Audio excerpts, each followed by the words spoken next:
If gusto mo ng private villa na mala nature vibes, then you have to check out Acacia Villa, which is located sa Bocaue, Bulacan. Pagpasok mo pa lang ng gate nila, yung vibes talaga niya very maaliwalas and there's a lot of plants and trees. Talagang it's giving nature. Unang mapapansin mo talaga is their swing na gusto mong upuan agad, and you can actually see how spacious itong lugar na to. Plus, they have a basketball court as well.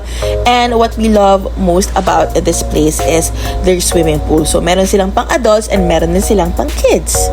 Also, you can lounge kasi may mga tambayan din around the pool. Now, let's move sa second floor. Pwede kayong magmuni-muni sa part na to, and kita nyo guys, tanaw na tanaw yung Philippine Arena. So kung manonood kayo ng concert, this is also the perfect private villa for you.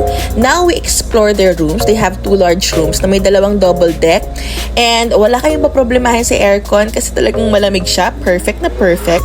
And then provided din nila yung mga ibang toiletries and towels, and meron din silang CR for each rooms. May sampayan din, so good job yan. And ito na nga yung second room na sinasabi ko. Actually, pareho lang din talaga sila ng size. And then, kung ano yung meron dun sa first room, meron din dito sa second room. So talagang perfect siya for groups, for family. Cute kasi may mga alaga din silang fish na pwede nyong pakainin actually. Mag-request lang kayo ng food for them. And then, this is like the bonding area where it all happens kasi merong couches, may lounges, merong dining area, and then may kitchen, and then lahat ng necessities na kailangan nyo sa pagluluto, meron din sila. This is the area for your bonding activities. Pwede kayo mag-inuman, mag-food trip, magluto, or mag-movie marathon kasi andito talaga yung TV ng buong private villa. Also, if mas better nyo sa labas, meron din silang outdoor area where you can eat, meron din silang mga grillers, and then meron din silang outdoor kitchen. So, kung mas prefer nyo naman na sa labas kumain and mag-bonding, pwede din guys. Also, they have an outdoor CR.